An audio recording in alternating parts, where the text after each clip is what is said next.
আমাদের মা বোনদেরকে লক্ষ্য করে বিশেষ করে যে 11টি করণীয় আপনাদের জীবনকে সোনালী জীবনে পরিণত করতে পারে। সেই 11টি নসিহা, সেই 11টি বিষয়ের প্রথমটি হলো কোরআন এবং হাদিসের জ্ঞান অর্জন করবেন। নাম্বার 2, 5 ওয়াক্ত নামাজ সঠিকভাবে আদায় করবেন। নাম্বার 3, রমজানের রোজা ঠিক মতো রাখতে হবে, যথাযথভাবে রাখতে হবে। রোজা রেখে গীবত, শিকায়েত, মিথ্যা, গালমন্দ এগুলো করা যাবে না। নাম্বার 4, স্বামীর আনুগত্য করতে হবে। নাম্বার 5, নিজের ইজ্জত সম্ভ্রম হেফাজত করবেন। অনলাইনে অফলাইনে কারোর সাথে হারাম সম্পর্ক করবেন। নাম্বার 6, নিজের সন্তানদেরকে দিন শিখাবেন।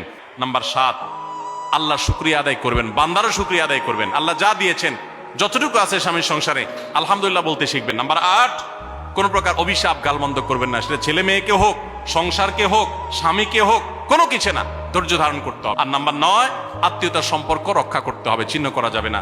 নাম্বার 10, যতটুকু সম্ভব দান সাদাকা করবেন, দান সাদাকা জাহান্নাম থেকে মুক্তির কারণ হয়। সর্বশেষ হলো সময় নষ্ট করবেন না সোশ্যাল মিডিয়াতে, আল্লাহর ওয়াস্তে এটা থেকে নিজেকে বাঁচাবার জন্য সংগ্রাম করেন। এই 11টা পয়েন্টকে মেনে চলে আমাদের মা বোনদের জীবনকে সমৃদ্ধ করার তৌফিক দান করুন। আমাদের সবাইকে আল্লাহ তাআলা আমল করার তৌফিক দান করুন।